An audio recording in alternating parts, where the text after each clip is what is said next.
जब मिलते हैं, सृष्टि में बहुत बड़ी कृपा होती है।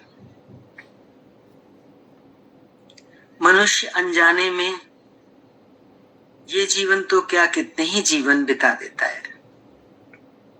कभी कभी बाहर से हम सावधान हो जाते हैं, पर भीतर की असावधानी का हमें नहीं पता चलता। हम क्या सोच रहे हैं, क्या विचार हमारे अंदर चल रहे हैं, और उन विचारों का क्या सुपरिणाम है या कुपरिणाम है, इसी जन्म में भी और इस जन्म के समाप्त होने के बाद भी। जब शरीर छोड़ के जाती है जीवात्मा, क्या परिणाम होता है हमारे इस समय जो हम इस शरीर में बैठे हैं, जो कुछ भी सोच रहे हैं। हर इंसान क्या चाहता है? सुख और शांति। बाहर से हम भरसक प्रयत्न करते हैं अपने आप को सुखी करने का, शांत करने का, पर एक जरूरत जो बड़ी सूक्ष्म है, और वो है हमारे भीतर की जरूरत से मतलब है यहाँ पर हमारा अपना पुरुषार्थ। देखो, दो संसार हैं, एक आउटर वर्ल्ड और एक इनर वर्ल्ड। बाहरी संसार में तो बताने की जरूरत नहीं, इंसान क्या क्या नहीं करता अपने को सुखी और शांत करने के लिए। लेकिन भीतर के जगत में हमसे क्या क्या हो जाता है, जिसके क्या क्या दुष्परिणाम हमारे सामने आ सकते हैं, उनका अंदाजा हमें गुरु के मिलने से पहले नहीं मिलता। इस बात को आज बहुत ध्यान देंगे समझने की, और गहराई में उसके साथ अपने जीवन को जीने की कोशिश भी। एक नगर में एक साधु रहता था। बहुत मान सम्मान था उसका। बड़े बड़े लोग शिष्य थे उनके, उस साधु के। राजा, महाराजा, कलाकार, यहाँ तक कि वैज्ञानिक भी उनके दर्शनों के लिए आते थे। इस साधु के बहुत कड़े नियम थे। सब कुछ बहुत शुद्ध होना चाहिए। वो मांस मछली कुछ नहीं खाता था, और तो और लहसुन प्याज भी नहीं खाता था। दारू सिगरेट को तो हाथ लगाने का मतलब ही नहीं, और दिन में 3 बार पूजा भी करता। लगता था हर समय आंख बंद करके मंत्र जप कर रहा है। जब किसी को देखना होता था तभी आंखें खोलता। देखो कितना शुद्ध, पवित्र और शांत जीवन इस साधु का है। साधु के मकान के ठीक सामने के मकान में एक गणिका रहती थी, वैश्या रहती थी।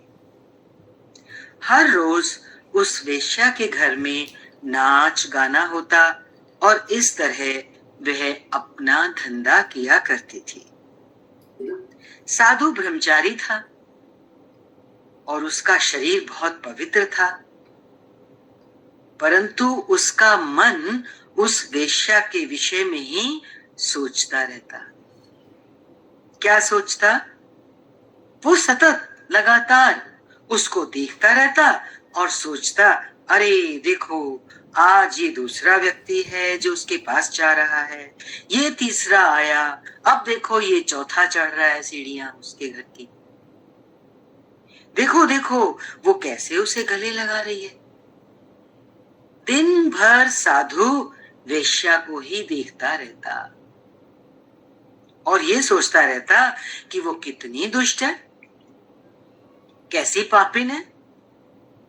वो आश्चर्य करता, मुझ जैसी पवित्र आत्मा को वेश्या के घर के सामने क्यों रहना पड़ रहा है।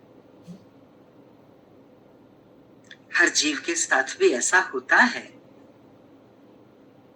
कभी कभी हमारी प्रकृति में हमारा प्रारब्ध है ना, जैसे साधु की प्रारब्ध है कि उसका घर ठीक वेश्या के घर के सामने है, और जो वो नहीं देखना चाहता वो भी उसको देखना पड़ रहा है। उधर जब वेश्या के पास थोड़ा भी खाली समय होता तो वो साधु को देखती और उसके अपने मन में बहुत पश्चाताप होता, उसका मन भर जाता पश्चाताप से।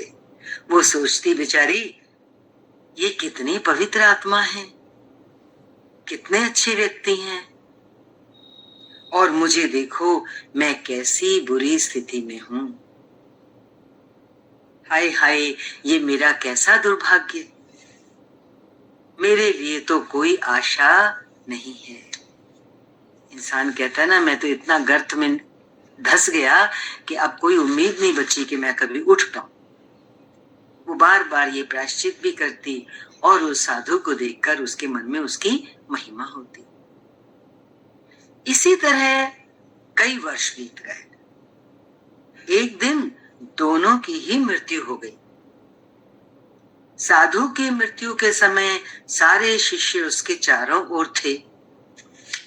बहुत मान सम्मान विधि विधान द्वारा उस साधु का दाह संस्कार हुआ। चिता भी चंदन की लकड़ियों से सजाई गई। धूप और अगरबत्ती से सारा वातावरण महक रहा था। दूसरी ओर वैश्या अपनी मृत्यु के समय बिल्कुल अकेली थी। उसका भी समय आ गया, लेकिन वो बिल्कुल अकेली थी। किसी को उसकी मृत्यु के बारे में पता तक नहीं चला, और पता चला तो कब चला, जब उसका शव सड़ने लगा, उसकी लाश में से बदबू आने लगी। अंत में नगर के महापालिका के लोगों ने आकर डीडीटी का छिड़काव किया और जैसे तैसे शव को बाहर घसीटकर उसको जला दिया। साधु और वेश्या दोनों की आत्माएं परलोक में चित्रगुप्त के पासपोर्ट ऑफिस में पहुंची। दोनों की फाइलें देखी गई और उसके बाद दोनों को एक एक पर्ची दी गई। उस पासपोर्ट ऑफिसर ने उनको एक पत्र दिया जिस पर लिखा था कि उन्हें कहां जाना है। वैश्या की पर्ची पर लिखा था स्वर्ग और साधु की पर्ची पर लिखा था नरक। साधु तो आग बबूला हो गया, चीखने लगा, ये कैसा अनाचार!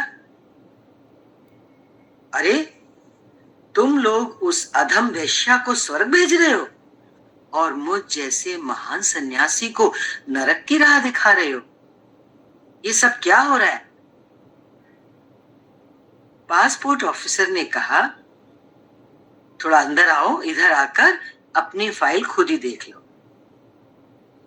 ये सही है कि तुमने शरीर को बहुत पवित्र बनाए रखा, बहुत धार्मिक कर्म कांड अनुष्ठान किए,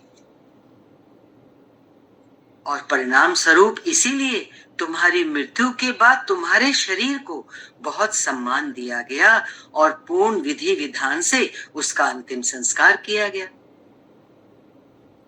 और सुनो, अब उसका लेखा जोखा सुनो जो तुम दिन रात सोचते थे। अभी बताया ना, हमारे दो वर्ड है, एक आउटर वर्ल्ड और एक इनर वर्ल्ड।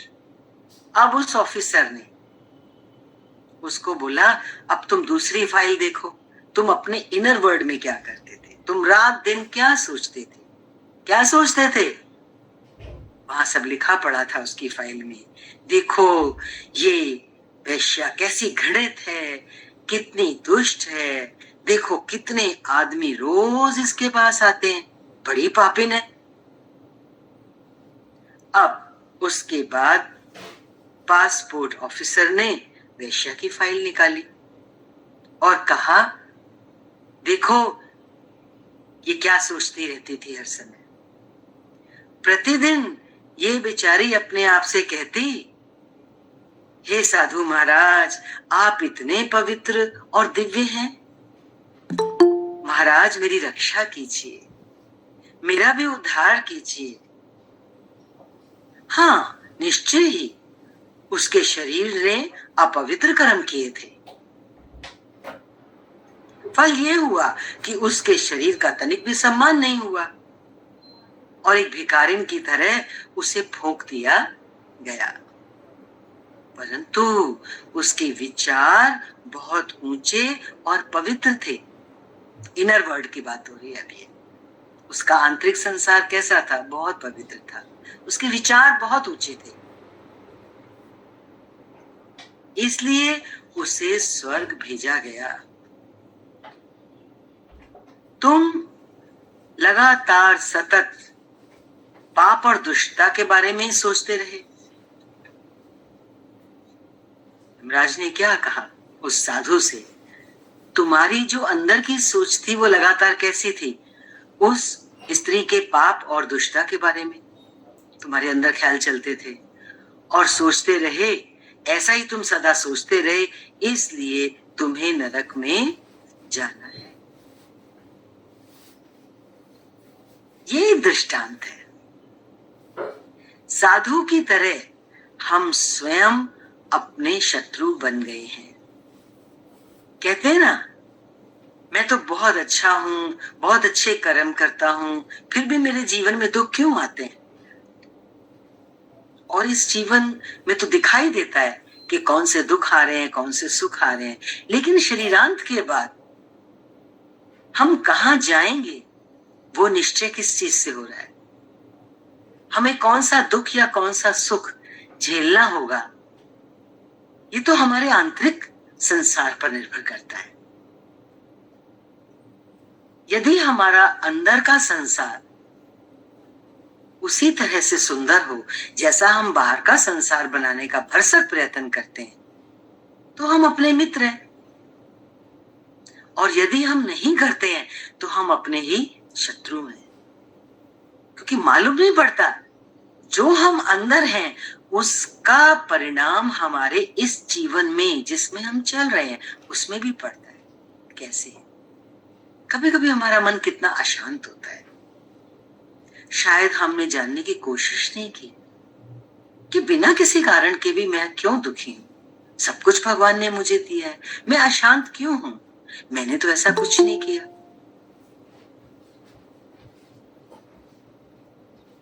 तो वो हमारा जो आंतरिक जगत है वो हमारे बाह्य जगत पर भी प्रभाव डालता है।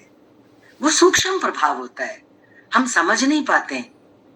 यहां एक बहुत बड़ी सावधानी गुरु हमारे सामने रख रहे हैं कि हम अपने ही शत्रु आप हैं और अपने ही मित्र आप हैं। मीन्स अपने दुख और सुख के जिम्मेदार हम स्वयं हैं। इसी जीवन में नहीं, इस जीवन के बाद वाली जो हमारी यात्रा है या इस जीवन के बाद जो हमें जन्म मिलने वाला है, वो उसकी कड़ी भी हमारी यहीं से, हमारे आंतरिक जगत से जुड़ जाती है। हम आधे घंटे के लिए भी अच्छे विचार करने को तैयार नहीं। कैसे अंदर विचारों की मशीन लगातार चलती रहती है। क्षण भर के लिए भी तो हमारे विचार नहीं रुकते हैं। और शायद हमने रुक करके कभी देखने की कोशिश नहीं की कि कितने विचार मेरे गलत उठते हैं और कितने सही उठते हैं, पॉजिटिव और नेगेटिव। बताने की जरूरत नहीं, हर इंसान जानता है। नकारात्मक सोच मनुष्य की ज्यादा होती है। हमने दूसरों के विषय में शुभ भावनाएं रखने की कला सीखी ही नहीं। दूसरों के विषय में जो गलत भावनाएं हमारे अंदर उठती हैं, उनकी आदत पड़ चुकी है जन्म जन्मांतर से। वो तो बड़ा नेचुरल लगता है करना। क्यों नेचुरल लगता है? क्योंकि हमें लगता है सामने वाला तो है ही गलत, सामने वाला तो है ही बुरा।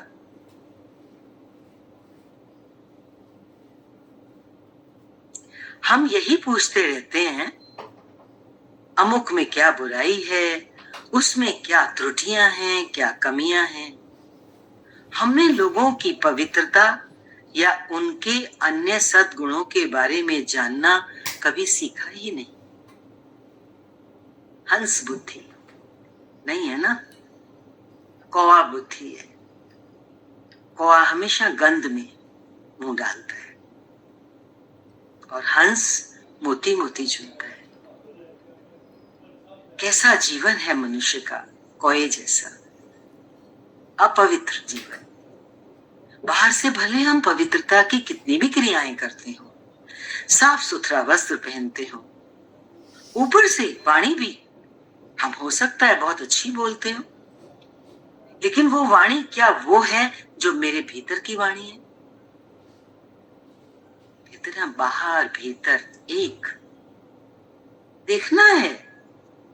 यदि उसमें अंतर है तो फिर उसका परिणाम हमारे सामने आता ही आता है, आना ही है, इसमें कोई दो राय नहीं है।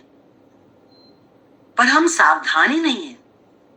सावधान सिर्फ हम बाहर से होते हैं, सामने मेरे जो आया हम उसके हिसाब से जो उसको पसंद हो वैसी लैंग्वेज बोलते हैं, और उसी व्यक्ति के लिए हमारे भीतर में क्या चल रहा होता है ये अब हमको जरूर देखना है।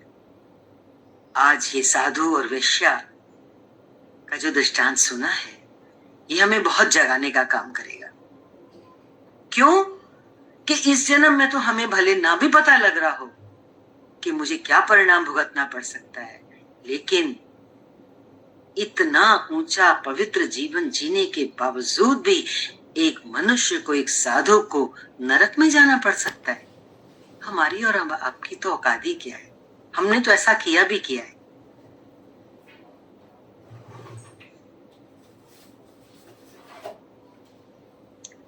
हमने लोगों की पवित्रता या उनके सद्गुणों के बारे में जानना कभी सीखा ही नहीं। हम ये भूल जाते हैं कि परदोष दर्शन से हम अपने लिए एक विशाल नकारात्मक संसार बना रहे हैं। हमारे सभी विचार हमारे अंतःकरण पर अंकित हो जाते हैं। ये बात सत्संग में आकर गुरु मुख से ही पता चली। एक बार महापुरुष ने, सदगुरु ने बोला, तुम जैसा सामने वाले को देखते हो तुम वैसे ही हो जाते हो। और ये भी बोला, तुम्हारे अंदर जैसा पड़ा होता है वैसा ही सामने तुम्हारे को दिखाई भी देता है। यदि हमें सामने कोई पापी दिखाई देता है तो पक मानो वो पाप मेरे भीतर पहले है, तभी मुझको दिख रहा है। इस विषय को लेकर एक बार हमें भी बहुत आश्चर्य हुआ था और हमने ये बात सदगुरु के सामने रखी कि यदि सामने कोई अवगुण मुझे दिखाई दे रहा है किसी का, तो देखने से पहले तो कभी नहीं लगा कि वो मेरे भी भीतर है, तभी तो मुझे दिख रहा है। ये मनस्थिति हमने सामने रखी कि क्या वो पहले हमारे अंदर है? उन्होंने बोला हाँ, जब तक वो हमारे अंदर पाप है नहीं तो सामने वो पाप दिखता भी नहीं है। देखो ये हमारे भीतर में गहरे में, कितने गहरे में क्या क्या पड़ा हुआ है ये हमको कहां पता चलता है। आज से हम सावधान इस बात के लिए होंगे, यदि मैं किसी को चोर देख रहा हूं, पापी देख रहा हूं, तो पक पहले मैं चोर हूं या पापी हूं, तभी इन आंखों से मैं देख पा रहा हूं, क्योंकि वो संस्कार पड़ा हुआ है। यदि वो संस्कार मेरे अंदर नहीं है तो मुझे दिखेगा भी नहीं सामने। बहुत अलग सी लगेगी आपको ये बात सुनने में, लेकिन जब व्यवहारिक जीवन में हम इसके ऊपर वर्क करेंगे, चलेंगे, देखेंगे, पल पल चेक करेंगे इस बात को, एक दिन मिल जाएगी ये चीज। हाँ, गुरु ने जो कहा बिल्कुल सटीक है, मुझे भी अब एहसास हो रहा है इस बात का। और दूसरी चीज, जो चीज हम सामने किसी के अंदर देख रहे हैं, भले दुर्गुण हो भले सद्गुण हो, वो हमारे अंदर प्रवेश कर जाता है। किसी का पाप मैंने देखा, आप कहेंगे वो पापी है, वो पाप कर रहा है, मेरे अंदर कैसे चला जाएगा? देखो गया ना साधु के अंदर, उसने पाप देखा वेश्या का, क्या दुष्परिणाम हुआ?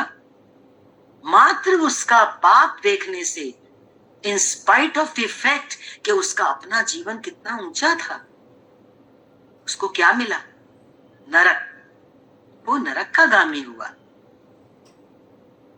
देखो, ये सत्संग सुजागियों का है, पल पल सुजागियों का है। जिन चीजों के बारे में शायद हम इस जन्म में तो सावधान नहीं रहे होंगे, हम एहसास कर सकते हैं अपना जीवन देख करके, अपने जीवन की किताब का हर पन्ना खोल के। लेकिन अनंत जन्मों से जीव यही तो करता आया है, तभी तो आज ऐसा जीवन है हमारा कि 90% क्या इससे भी ज्यादा हमारी सोच क्या है, ये तो बताने की बात नहीं। हम स्वयं अपना अपना सोचेंगे, अंकित हो जाते हैं। हमारे सभी विचार, जो कुछ भी हम देखते हैं सामने, वो सब हमारे अंतःकरण पर उनकी छाप पड़ जाती है। माना क्या, चित्त जो है वो चित्रगुप्त है।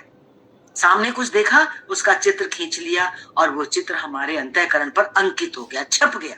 अब वो छप गया तो वो मेरा हो गया। वो पहले बनाया करते थे ना फोटोज की, फाइल बनाते थे ना, आजकल तो सब मोबाइल में होता है। वो हमारी एल्बम में, वो समझो वो हमारी एल्बम में फोटो पक्की लग गई, मेरे अंतःकरण रूपी एल्बम में। अब जैसी जैसी फोटोज अंदर अंकित होती चली जाएंगी, जो कुछ हम सामने देखेंगे वो मेरी हो गई, मैं वैसा हो गया, मेरा स्वरूप वैसा हो गया। ना चाहते हुए भी, चाहे इस जन्म में चाहे किसी भी जन्म में, वो जो चित्र अंकित हुए हैं मेरे अंतःकरण पर, वो मेरे अंदर काम करेंगे। यदि मैंने गलत देखा है, गलत चित्र अंकित हो गए हैं, तो मेरा भी जीवन वैसा हो जाएगा। वो उभरेंगे मेरे जीवन में, इस जीवन में, किसी भी जीवन में। गलत देखा तो मेरा जीवन भी गलत हो गया, पापी देखा तो मेरा जीवन भी पापी होने ही वाला है, क्योंकि वो संस्कार पड़ गया ना मेरे अंदर। बोला महापुरुष से जब हमने बात की थी, तो उन्होंने इस बात को और ऐसे खोला कि देखो, एक हम आपको बोतल दें, उसके अंदर बहुत बदबू भरी हुई हो, अब आप उसको खोलें तो बदबू किसको आएगी? आप ही को तो आएगी। ठीक इसी तरह से सामने वाले व्यक्ति के अंतःकरण रूपी बोतल में कुछ भी भरा हो, हम उसको खोलने बैठ जाते हैं, वो ऐसा वो ऐसा वो ऐसा, तो बदबू किसको आएगी? हम ही को तो आएगी। वो तो जैसा है, वो अपनी यात्रा पे अपना जीवन जी रहा है, उसको अपने जैसा होने का परिणाम उसको लेना देना है, उसको भुगतना है। हमारा क्या लेना देना? हम बिना किसी कीमत के उस सब गंध को अपना बना लेते हैं। जो भी विचार हम दूसरों के विषय में करते हैं, सकारात्मक या नकारात्मक, उन सब का गहरा प्रभाव हम सब पर ही पड़ता है। प्रत्येक विचार मन में एक बीज बोने के समान है ना? जो बीज हम आज बोते हैं, जो पौधा हम आज लगाते हैं, उसी का फल कल खाएंगे। ऐसा तो हो ही नहीं सकता कि हम बीज डालें नीम का और फल चाहे आम, नहीं मिलने वाला। तो आज का हर कर्म, बाह्य भी और आंतरिक भी, इन दोनों संसारों का हमें ध्यान देना है कि हम कौन से बीज बो रहे हैं। भगवान के महान भक्त प्रहलाद ने एक बार अपने पिता से कहा, हे पिताजी, समझ लीजिए कि एक व्यक्ति जो दूसरों को हानि पहुंचाने की बात सोचता है या मन व कर्म से उन्हें कष्ट पहुंचाता है, उसके सारे कर्म व विचार संस्कार रूप में उसके अपने मन पर अंकित हो जाते हैं और भविष्य में वे ही उसके संताप, दुख और व्याकुलता का कारण बनते हैं। हम बहुत जल्दी कह देते हैं, मैंने तो ऐसा नहीं किया, मुझे इतना दुख क्यों मिला, आज मेरा मन इतना व्याकुल क्यों है, मेरे जीवन में दुख क्यों है। पलट के देख लें, हमने कौन सा बीज बोया था। जो बीज बोया था किसी समय में, उसी का फल आज खा रहे हैं। इसलिए अपने मन में केवल और केवल अच्छे विचारों को आने दे। ये पुरुषार्थ तो करना है, और ये तो कठिन भी नहीं है, क्योंकि चॉइस हमारी है। बाहर आंधी चलती है तो हम क्या करते हैं? अपनी खिड़कियां दरवाजे बंद करते हैं ना।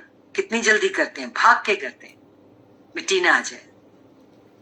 ठीक इसी तरह से बाहर कुछ भी नकारात्मक दिखाई दे तो अपने अंतःकरण रूपी खिड़की को, दरवाजे को तुरंत बंद करें।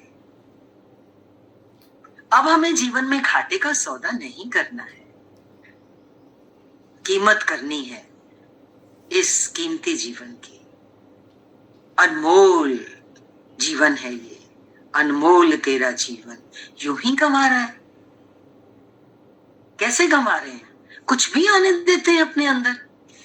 एक घर में हम मिट्टी का कड़ा नहीं आने देना पसंद करते, पर इस घर के अंदर जिस शरीर में हम बैठे हैं उसमें कितनी मिट्टी डालते हैं, कितने असावधान हो गए हैं। आज सावधानी का दिन है।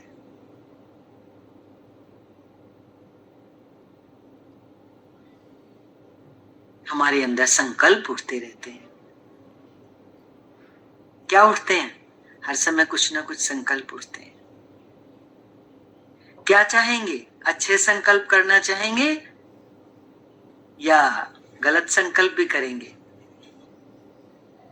सब जरूर कहेंगे कि अच्छा ही संकल्प करेंगे, लेकिन कभी अनजाने में कुछ गलत भी तो उठ जाता है अंदर में, पता भी नहीं चलता। एक बार क्या हुआ, एक भाग्यहीन और दरिद्र व्यक्ति, एक भाग्यहीन अपनी दरिद्रता के लिए जगह जगह भटकता रहा। उसके पास कुछ था नहीं, बेचारा मारा मारा फिर रहा था, और भटकते भटकते वो एक जंगल में पहुंच गया। थका हारा एक वृक्ष के नीचे जा बैठा। बैठते ही उसकी सारी थकान दूर हो गई। पेड़ की छाया, ठंडी हवा चल रही थी, शांति भी थी, और बैठ के वो भी बेचारा बहुत शांत हो गया। मधुर मधुर पवन बह रहा था। उसने चारों ओर दृष्टि डाली और देखा कितना सुंदर जंगल है। सोचने लगा, काश इस समय मेरा कोई साथी होता तो मेरी खुशी पूरी हो जाती। अकेला था ना, हम ही हैं। संकल्प पे बात चल रही है। कुछ चाह लेते हैं ना, अरे आज अकेले बैठे हैं, कोई पास में होता तो टाइम अच्छा कटता, कुछ गपशप करते, कुछ अच्छी बातें करते, सत्संग ही है तो कोई सत्संग की चर्चा करते। संकल्प उठते रहते हैं। भाग्य की बात, जिस वृक्ष के नीचे वो बैठा था वो कल्प वृक्ष था। कल्प वृक्ष तो सबने सुना ही होगा जरूर, इच्छाओं की पूर्ति करने वाला। उस वृक्ष के नीचे जो मांगो वो मिलता है, उसी समय मिलता है। बस उसी क्षण एक सुंदर युवती प्रकट हो गई। आदमी की तो बाछें खिल गई। मन में संकल्प उठते ही मेरी इच्छा पूरी हो गई। वो उसके समीप आकर बैठ गई। कुछ समय के लिए वो संतुष्ट हो गया, और तुरंत ही फिर मन में विचार आया, अरे ये तो बड़े दुख की बात है कि हम दोनों एक वृक्ष के नीचे खुले में बैठे हैं। कितना अच्छा होता यदि हमारे पास एक घर होता, जिसमें कुछ कमरे होते, रसोई घर होता, बैठक होती और अन्य सब सुख सुविधाओं का सामान होता। फिर मेरे पास कुछ कमी ना रहती। देखो, ये सोचने की उसकी देर थी, संकल्प के उठने की देर थी कि उसी क्षण जिस घर की उसने कल्पना की थी बिल्कुल वैसा ही घर प्रकट हो गया। अपने को भी हम लगाते जाएं। हमने भी ऐसा पीछे कुछ कुछ चाहा, ऐसा घर हो, इतने कमरे हो, ऐसी रसोई हो। मिलता है कि नहीं मिलता है? वो तो बड़ा पुलकित हो गया। प्रेमिका का हाथ पकड़कर घर में गया और बैठकर गपशप करने लगा। फिर बोला, अरे इस घर में कंगालों की तरह रहने से क्या लाभ, मैं एक राजा की तरह रहना चाहता हूं। देखो जीव की बात, हम सभी हैं। यदि हमारे पास कुछ नौकर चाकर होते तो कितना अच्छा होता, हमारे लिए भोजन आदि बना देता। और देखो पलक झपकते ही नौकर चाकर भी आ गए। होता है ना जीवन में। उस आदमी ने नौकरों को बुलाकर कहा, हमारे लिए स्वादिष्ट व्यंजन बनाओ, भोजन बनाओ। कुछ ही समय में नौकरों ने उनके सामने स्वादिष्ट व्यंजनों की थालियां सजा दी। दोनों ने छक कर भोजन किया। फिर अचानक उसके मन में आया, बहुत कुछ होता रहा, जैसा सोचता रहा वैसा होता रहा। तो फिर उसके मन में आया, ये सब क्या हो रहा है। मैंने एक पत्नी की इच्छा की तो वो मेरे पास आकर बैठ गई, एक सुंदर घर चाहा तो वो भी मिल गया, फिर नौकरों की इच्छा हुई तो वो भी आ गए, स्वादिष्ट भोजन मांगा, उसके विषय में सिर्फ सोचा ही तो सोचते ही वो भी सामने आ गया, थालियां आ गई। ये क्या हो रहा है, अवश्य ही यहाँ कोई दैत्य है, कोई राक्षस है। जैसे ही उसने ये सोचा, क्योंकि जैसा जैसा वो सोच रहा था वैसा वैसा होता जा रहा था, उसने कहा अवश्य ही यहाँ कोई दैत्य। देखो संकल्प, ये उसके अंदर संकल्प उठा, भावना उठी। उसी क्षण उसके सामने एक विशाल काय दैत्य प्रकट हो गया और उसका मुंह खुला हुआ था। उसका खुला हुआ मुंह देख के वो तो आदमी चीखने लगा, अरे ये तो मुझे खा जाएगा। देखो ध्यान से सुनना, उसका दूसरा संकल्प नेगेटिव वाला, क्या सोचा उसने, ये तो मुझे खा जाएगा, उसका मुंह खुला हुआ था ना। और जैसे ही उसने सोचा ये तो मुझे खा जाएगा, वो बेचारा आदमी पूरी तरह अपनी कल्पना के जाल में उलझ गया था। आरंभ में उसने अच्छी बातें सोची, लेकिन कल्पना करते करते उसने एक दैत्य की और अपनी मृत्यु की कल्पना भी कर ली। तो जैसे ही उसने कहा अरे ये तो मुझे खा जाएगा, और दैत्य ने उसे खा लिया। तो उसने जैसी गलत कल्पना करी, अपनी मौत की भी कल्पना करी, तो मौत आ गई। कहीं हम भी तो ऐसा नहीं सोचते रहते। हमें इतना प्यारा सा जीवन मिला है, हर पल मौत का डर, ये कैसा संकल्प मन में, कैसी भावना मन में। कुछ अच्छा अगर सोचें इसी पल, इसी दिन में जो आज हमें जीने को मिला है, तो उसका परिणाम क्या होगा। और जो हम डर डर के जीते हैं, ऐसा ना हो जाए वैसा ना हो जाए, तो कल्प वृक्ष है ना। ये जीवन जो मुझे मिला, ये कल्प वृक्ष कैसे है, जैसा हम सोचते हैं वैसा हो जाता है, मीन्स वैसा होता है ही। देखिए आप अपने जीवन में, क्योंकि इसके अंदर परमेश्वर विराजमान है।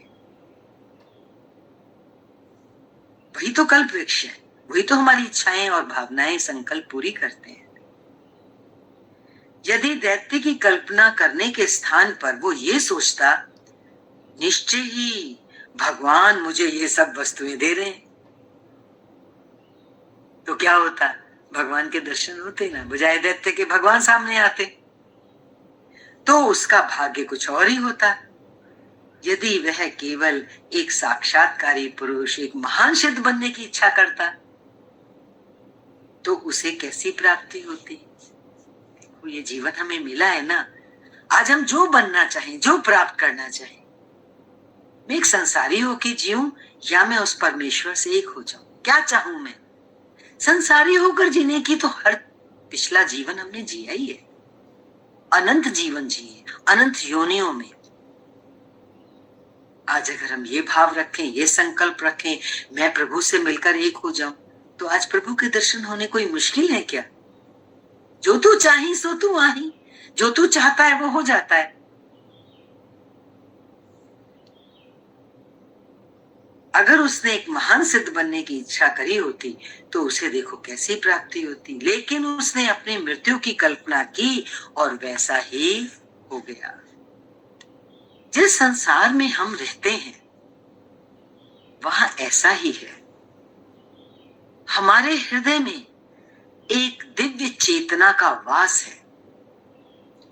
वो चेतना जो हमारे भीतर है वही तो कल्प तरु है, वही तो कल्प वृक्ष है, और हम उसी की छां में तो बैठे हैं।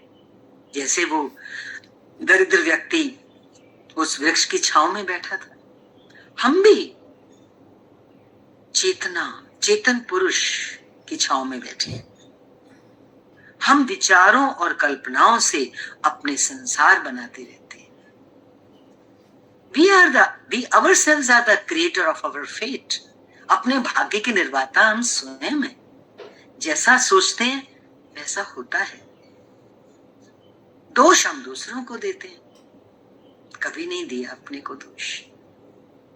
हम विचारों और कल्पनाओं के अपने संसार बनाते रहते हैं और क्या सोचते हैं, मैं पापी हूं, मैं हीन हूं, मैं ये हूं और मैं वो हूं। हम अपने ही जालों में फंस जाते हैं। जैसे वो व्यक्ति ने कहा, दैत्य मुझको खा जाएगा, तो वैसा हो गया। हम भी कुछ अगर अपने बारे में गलत सोचते हैं तो वो जाल बुन रहे हैं हम अपने चारों तरफ, दुखों का, परेशानियों का। हम कल्पना क्यों करें परेशानियों की? हम डर क्यों लाएं अपने अंदर मौत का? हम क्यों दुखी हों सोच के भविष्य के बारे में?